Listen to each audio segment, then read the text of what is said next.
very good about them in that case. They were Lutheran, they wanted to start a church, and he offered them a piece of land, which is now way really down in that part of town. Town was way up here. And a lot of people left that and went down to another church, because they said no one is ever, ever, ever gonna live that far away from the lake. I always said, when I die, I hope if I go to heaven, that I can look down and see what people are doing 30, 40 years? No. Because what we think is marvelous and wonder will probably say, oh, those people that went to school in 2014, their schools were so old-fashioned. The way they did things was so old-fashioned. Just like my age, looking back at the beginning, there was great changes since I lived at the beginning. Now, as they needed more and more lumber, people had big sailboats, not the kind in the harbor now that you go out for a sail or a pleasure trip. They had huge sailboats, about half as long as an oar boat, but it had big sails on it. There were no motors invented yet by that time in the late 1890s, so they had sails for the power. And that's why they built the White House down there.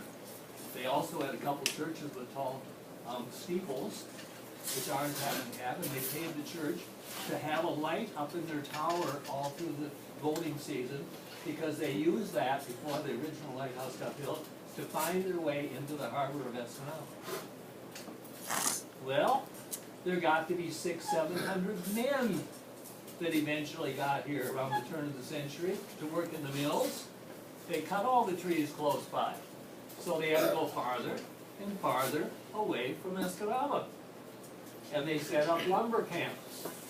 And Mr. Levington and a number of other people by that time had gotten in on this, and they bought land, and they set camps up. And you probably wouldn't have enjoyed having a father working in the lumber camp especially, but everybody else's father for the most part was doing that too. They had to leave work, leave Sunday night, and walk out to the camp, which got to be about 5, 8, 10 miles away as time went on. But you know where Hyde and a few of those places are out there. That was middle of nowhere then. They built camps. They put up bunkhouses for the men to sleep in. They gave them their food.